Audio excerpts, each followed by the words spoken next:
یو سړی اوړي متعلق بد وای هغه د پاره یا بل موسم متعلق بد وای نو هغه د پاره څه حکم دی؟ نبی پاک صلی الله علیه و آله وسلم فرمایي لا تسبوا الدهر. مسلم شریف حدیث دی. فرمایي زمانه ته کنځل مه کوئ. دا جمع هم په دې زمانه کې دی، دا اوړی هم په دې زمانه کې دی. فرمایي په جمی او په اوړي دا د الله زمانې دي، دوی ته کنځلې مه کوئ. ولې؟ فرمایي الله رب کریم فرمایي چې د دې پیدا کوونکی زه یم.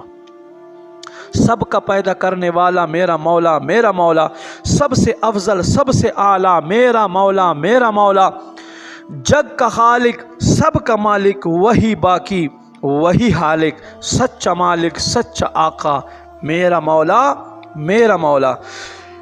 کا جمی یا د گرمی سیزن زیاد شي نو د الله محبوب صلی الله علیه و آله وسلم سره د عمل ووره، خپل زړه ګلدسته کې ځای ورکا، ایمان په باندې ښایسته کا.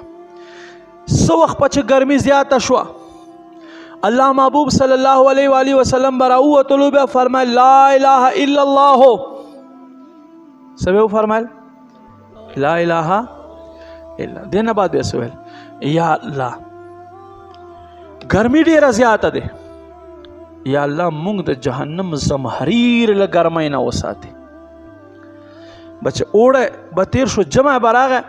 نبی علیہ السلام دا عادت مبارک په دې سخت په دې چلو شپو کې دا تور او سپینه سله چې وي په دې کې به نبی علیہ السلام بیا دا دعا کوله لا اله الا الله.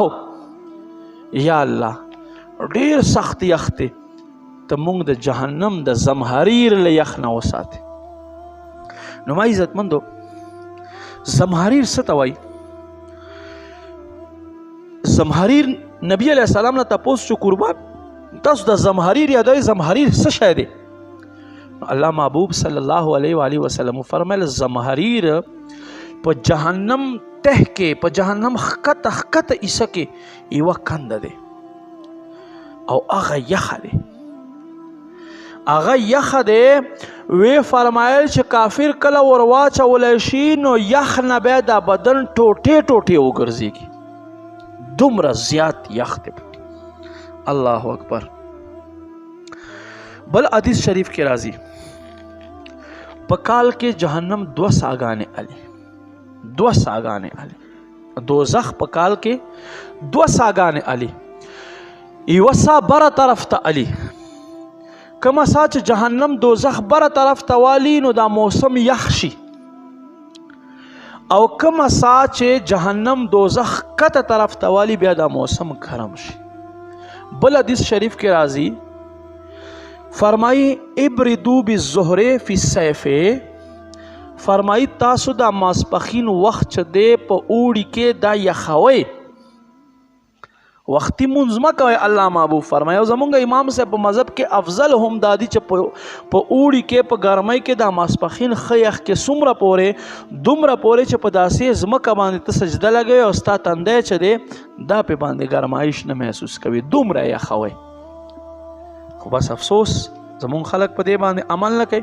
فرمایي ابردو بالظهر فی الصیف، حکم دی تاسو اوړی چې دی مونځ په اعتبار سره یخوئ، وروستو مونځ کوئ د ماسپښین مونځ.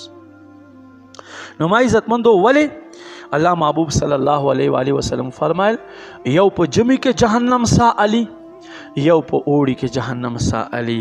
نو دا کم تپش چې وي، دا کمه ګرمي چې وي، دا د جهنم ګرمي وي، تپش وي. نو فرمای په دې وخت کې تاسو مونځ مه کوئ، تاسو مونځ اله کوئ چې موسم ښکلی یخ وګرځېږي.